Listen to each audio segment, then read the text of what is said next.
Hey, welcome to this edition of The Advance, coming to you live here on Monday, September the 1st from Studio A of 1836 Studios here at Texas Scorecard. I'm Michael Quinn Sullivan. Usually I'm joined by Brandon Waltons, but he is out today, so you're just kind of stuck with me for a few minutes. Talk about what's coming up this week, as I think the teaser on the they're associated with the video suggests what's not on the calendar might be as interesting and perhaps as important as what's not on the calendar this week.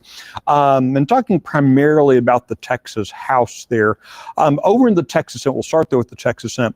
In the Texas Senate, you've got on their calendar this week legislation replacing the STAR test, making some reforms to the school accountability system, as well as legislation creating a new civil liability for those who manufacture or provide abortion-inducing drugs.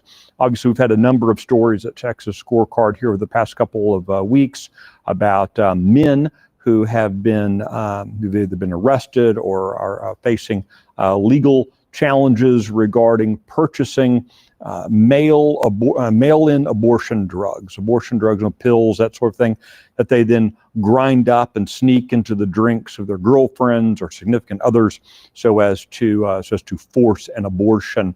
Horrible situations, and the Texas legislature is now advancing through legislation that would prohibit that and create, again, this civil liability against those who provide the drugs and those who manufacture them. This is not dissimilar to what we see with the Texas Heartbeat Act, where individuals can sue abortion clinics and sue those who perform abortions. Same kind of thing here, where you're not just relying on some district attorney or some other person, law enforcement. Instead, you're letting the citizens kind of take charge on this. So those two big pieces of legislation moving in the Texas Senate.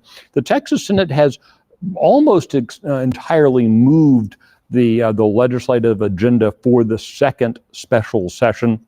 Of course, this second special session was necessary because Democrats in the Texas House busted the state's constitutional quorum, leaving the state, making it difficult and actually impossible for business to get done. And that kind of is what's on the agenda so far this week in the Texas House. Legislation sort of related to that.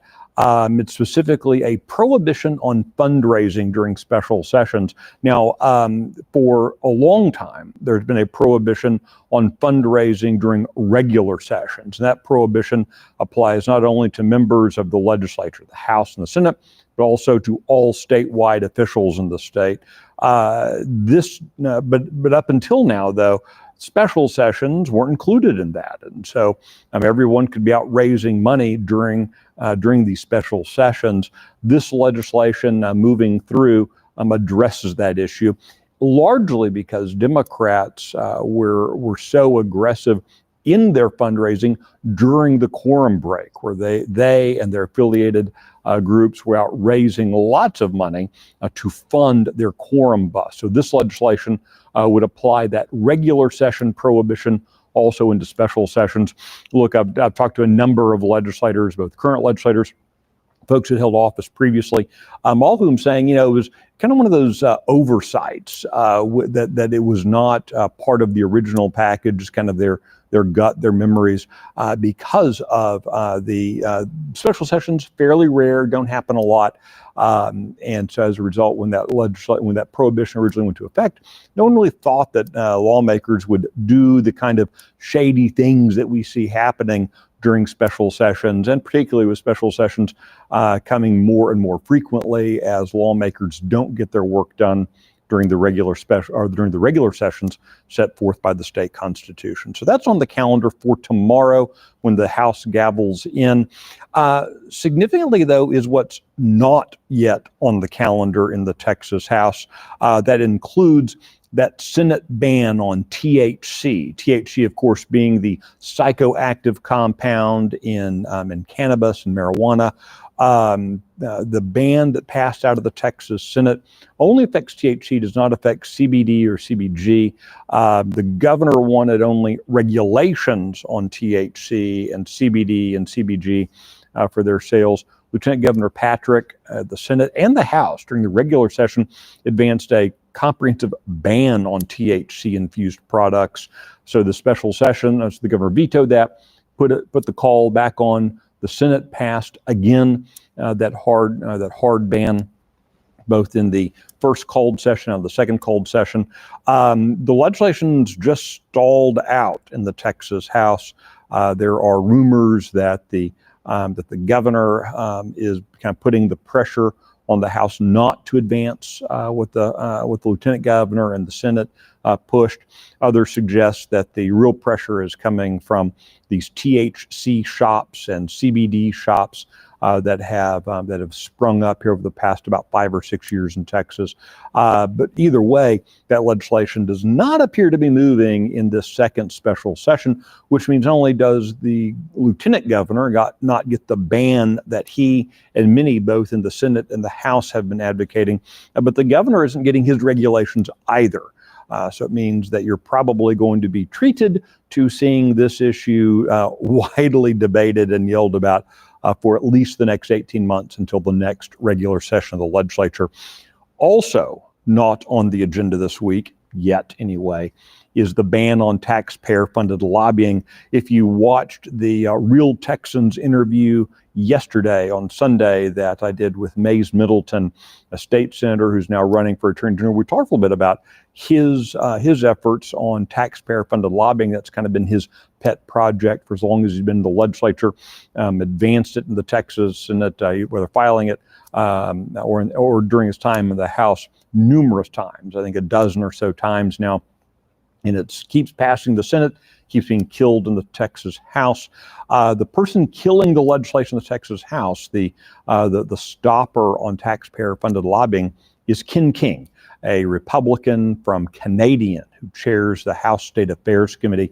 There's now a majority of the Texas House who have either signed on as co-sponsors to the legislation that would ban taxpayer-funded lobbying, or have said that they would vote for it on the floor. Mike Alcott, a state representative from Parker County, was out noting that this past weekend. And so far, though, this legislation's not advancing. Speaker Burrows has generally said anything that has enough votes in the Texas House will get to the floor for a vote. But so far, taxpayer-funded lobbying is not there. Ken King saying that he will not allow it to even get a hearing in his committee, in the State Affairs Committee, let alone be voted on and voted out of the State Affairs Committee. Now, so this is where Speaker Burrows is kind of caught between that rock and a hard place. Between he's got the majority now of his chamber wanting taxpayer-funded lobbying, but he has the person that he entrusted to chair the State Affairs Committee refusing to advance the legislation. Of course, this is popular legislation among the citizens of Texas. Polling numbers show that taxpayers really don't like their dollars being used to lobby against them or for any other purpose. They don't like their tax dollars being used for lobbying, whether it's for them or against them in many cases. So you've got that's Republicans and Democrats, real people who don't like this stuff. And yet you've got one state representative, Ken King of Canadian, who's not willing to let that legislation pass out of the House. Lastly, not on the agenda this week so far, is Senate Bill 1. That's the main legislation dealing with camp safety. Of course, this is kind of the spill out legislation from the horrible flooding on the 4th of July weekend, where we saw the tragic deaths of those children at a summer camp. So this legislation not moving, and reportedly not moving again because of Ken King.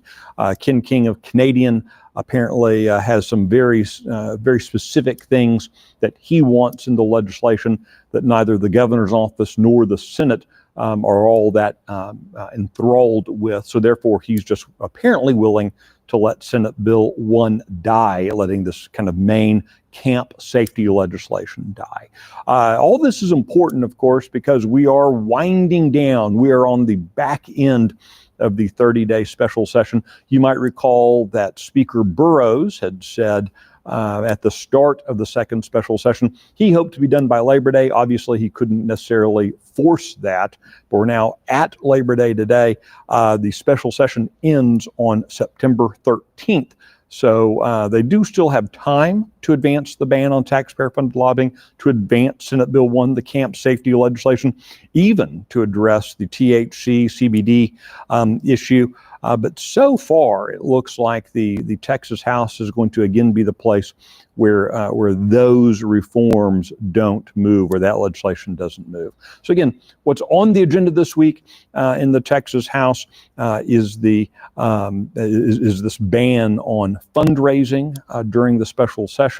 What's not on the House agenda are some pretty big things that both the governor and a lot of folks around the state have said they wanted. So we will be watching carefully to what happens. The team at Texas Scorecard, of course, is hard at work today to make sure that you are up to date and informed of what's happening in the state, so you can be more effective in your work as a citizen. Thanks for joining me today on The Advance. Look forward to seeing you next week when I'll have Brandon Walton sitting back here in the studio with me. Until then, go make it a great day.